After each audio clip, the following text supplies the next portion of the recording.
Irmãos, a paz do Senhor Jesus Cristo. Olá, quem vos fala aqui é o pastor Edson Ramos. Vamos desde já, irmãos, orar ao Senhor. Estarei trazendo uma reflexão aqui da palavra do Senhor Jesus Cristo. E vamos orar ao Senhor pela reflexão, para que Deus abençoe a nossa mente, a mente dos ouvintes, através da palavra de Deus, né? Que há muitas pessoas que têm dificuldade de entender a palavra de Deus. Então a oração inicial, ela é fundamental por causa disso, para que Deus abra sua mente, para que você entenda a palavra do Senhor. Oremos ao Senhor. Senhor Jesus Cristo, estamos em Tua presença, nós Te louvamos e Te engrandecemos pela oportunidade que o Senhor nos dá de estarmos na Tua presença. Fala conosco através da Tua palavra. Abra nossa mente e nos dá entendimento dela, em nome de Jesus. Amém. Desde já eu quero pedir para você que nos assiste, se inscrever no nosso canal, deixar lá o seu like e nos seguir, também deixar o seu comentário, viu? Aqui é o pastor Edson Ramos que fala. Eu louvo ao Senhor pela oportunidade de estarmos pregando a palavra de Deus mais uma vez, né? Comecei a pregar a palavra de Deus muito cedo, comecei a pregar a palavra com 8 anos. São aproximadamente aí mais de 28 anos pregando a palavra de Deus e 33 anos servindo ao Senhor, para a glória do Senhor. Estamos aqui como pastor missionário em Manaus. Congregamos com o pastor Altomar de Oliveira, né? Que é cantor e compositor, juntamente com a pastora Ruth Oliveira. E estamos aqui louvando ao Senhor nesse estado maravilhoso. Irmãos, eu quero trazer uma reflexão sobre o que está acontecendo nos últimos dias, sobre o relato da construção do terceiro templo de Israel.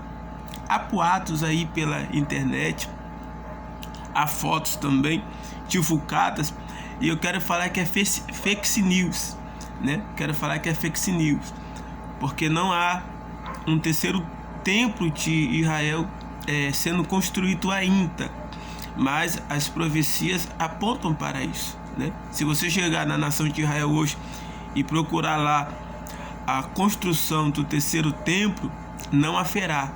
O que eles têm ali, o que eles estão preparando, o que a nação está se preparando, eles estão preparando as tribos, né? As 12 tribos de Israel, elas já estão unificadas, glória ao Senhor Jesus.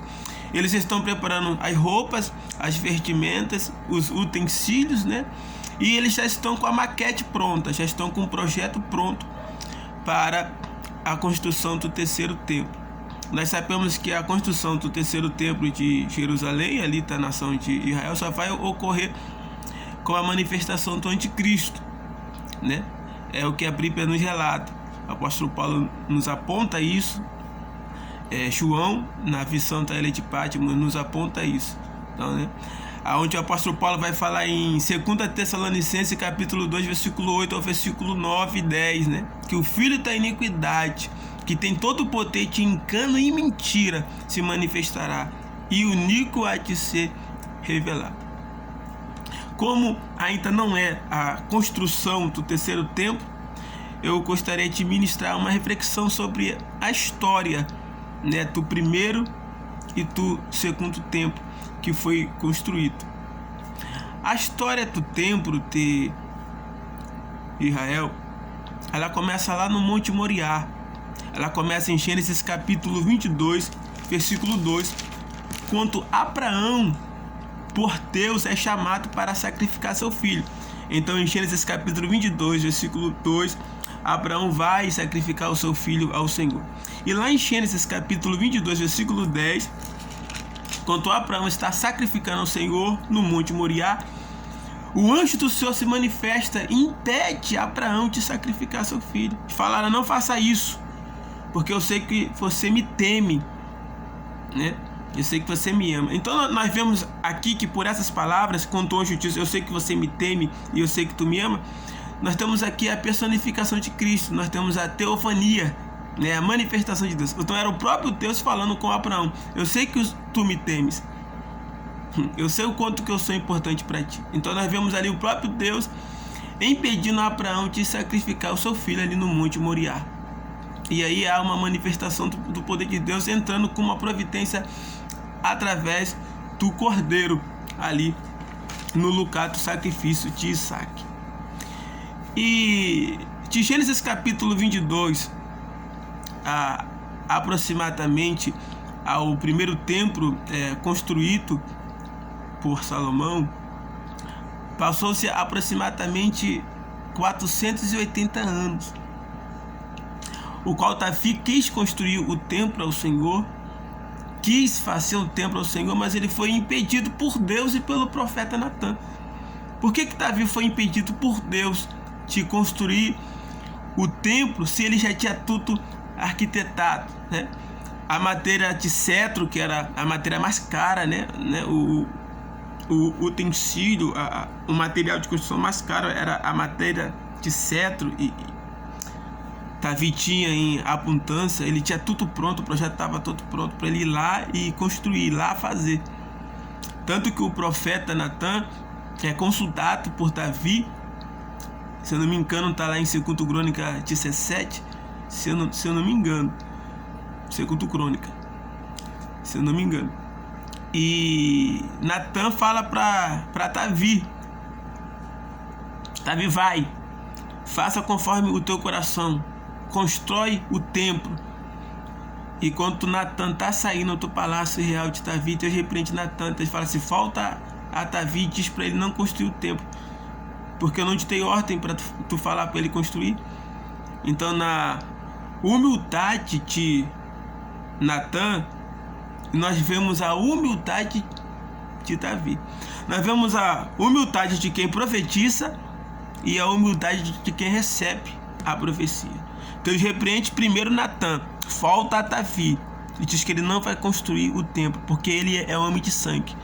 Há muito sangue em suas mãos, ou seja, há muitas almas que ele vai prestar conta a mim. Então ele não pode construir. E Natã vai humildemente e fala: olha, tu não construirás o templo, mas aquele que vem após ti construirá. O porquê que Davi não poderia construir esse templo? Porque Davi era um homem de guerra, Davi era um homem de luta. Ele foi levantado por Deus para isso.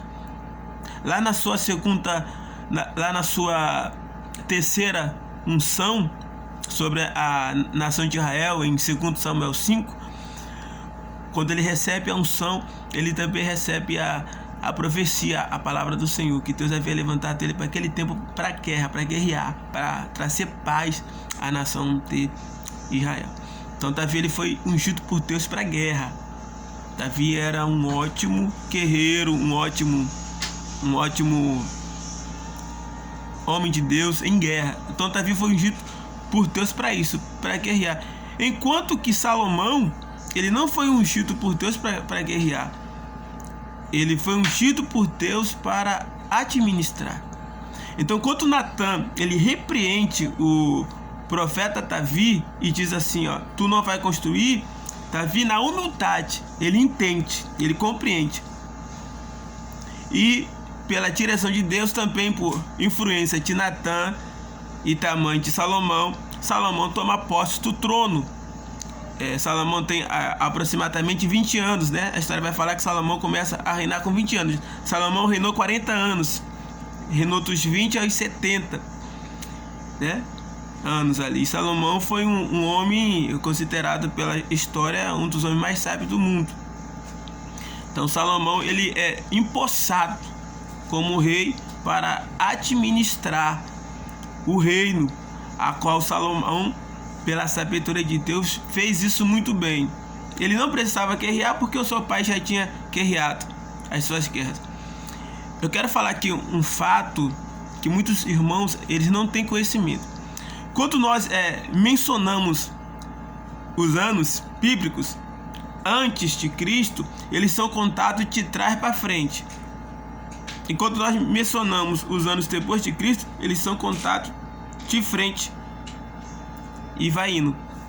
Então, antes de Cristo é contado de trás para frente. Ou seja, quando Salomão começa a reinar, ele tem 20 anos. Ele começa a reinar em 967.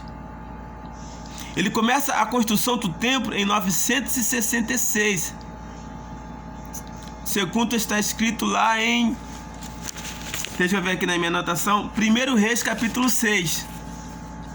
Versículo 1. Então Salomão começa a construção do templo em 966. Esse templo de Salomão durou mais de 400 anos. Esse templo de Salomão durou mais de 400 anos. Ele vai de 966 a 587. A 587. Então dura aí aproximadamente 400 anos. E nós sabemos aí que com a destruição desse templo por Nabucodonosor, esse templo ficou disperso, destruído. Aí vem Zorobabel, com a graça do Senhor, lá no livro de Ageu, temos aí o profeta Ageu profetizando para Zorobabel. O profeta Ageu tinha aproximadamente 78 anos e profetizou num período de 6 meses. E ele vai profetizar o versículo que a gente conhece muito, né? Ageu capítulo 2, versículo 9, que a glória da segunda casa será maior que a da primeira. Por que Ageu profetiza isso? Porque o povo está desanimado. O povo vê Zorobabel reconstruindo o templo e eles se lembram da glória do antigo templo, o ouro, né? A majestade, todo o poder. E eles se desanimam com a construção do segundo templo. Eles ficam um pouco que desanimados. A construção desse segundo templo se deu em 520 e perdurou até o ano 20 antes de Cristo, né? Então a construção do templo de Zorobabel se deu a 520 a o ano 20 antes de Cristo. Por quê? Porque no ano 20 antes de Cristo, Herodes assume a obra. Herodes assume a obra. O templo de Zorobabel durou mais de 500 anos. Pouco a pouco iam se construindo, durou 500 anos aí, o templo de Zorobabel. E Herodes, por ter uma influência judaica, né? Segundo a tradição judaica, diz que a mãe de Herodes era uma judia. Era uma mulher judia. Então, alguns dizem que Herodes era judeu porque nasceu de uma mulher judia.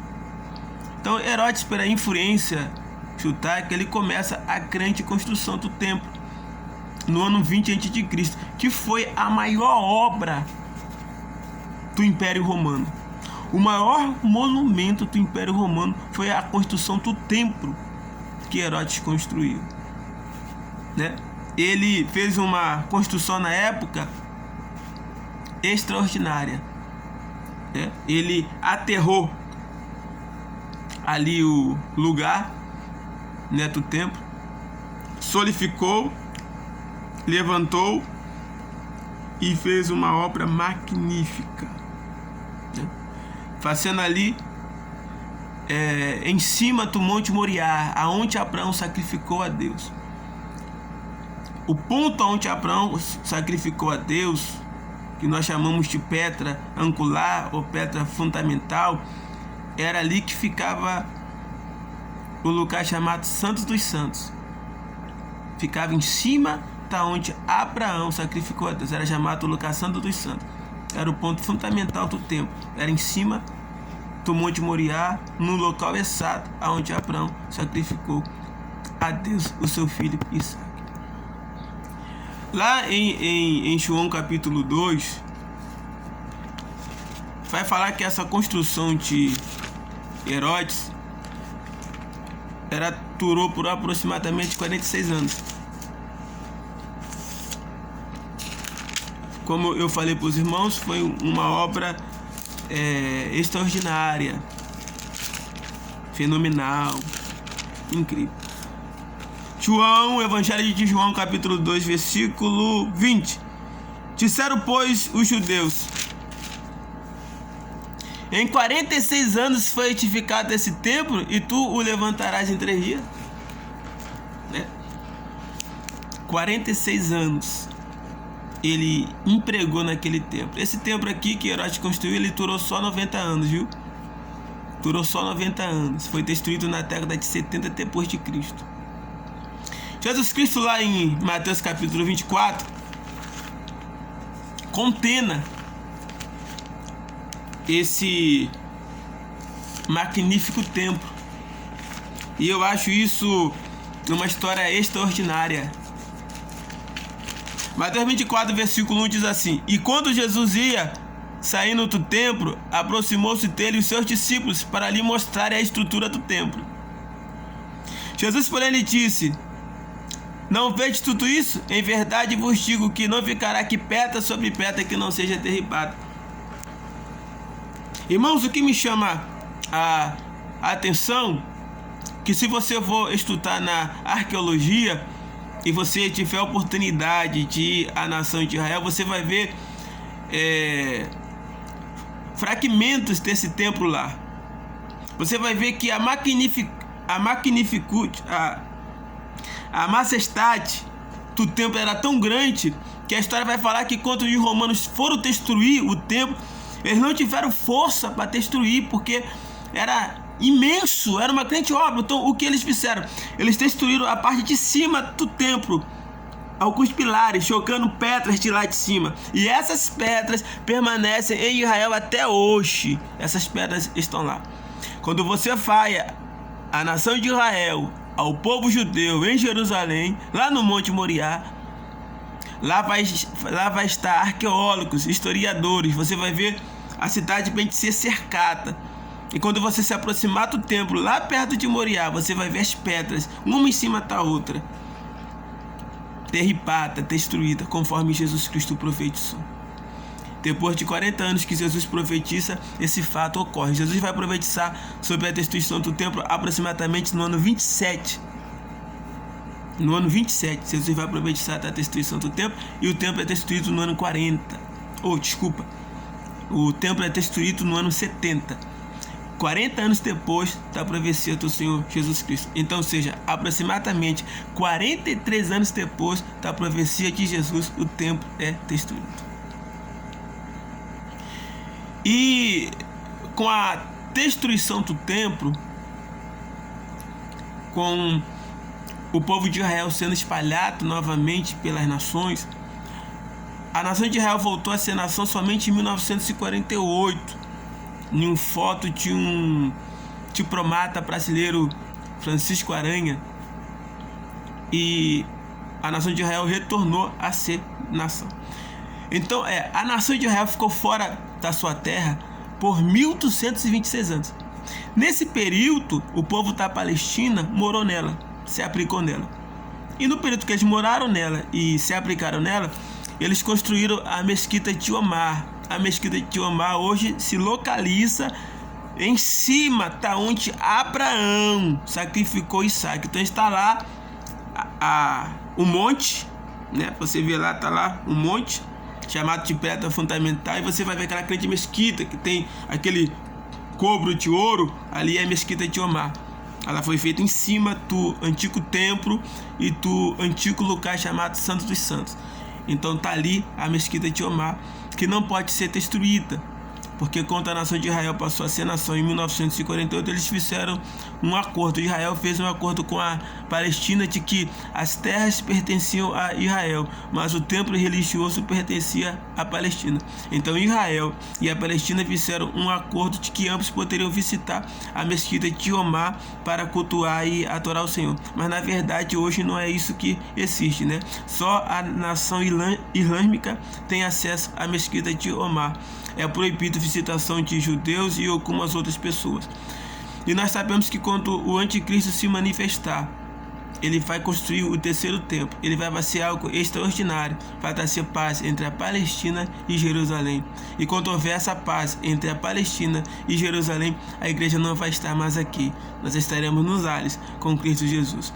Irmãos, eu agradeço a Deus por essa oportunidade. Espero que você tenha entendido a nossa explicação e que Deus em Cristo vos abençoe.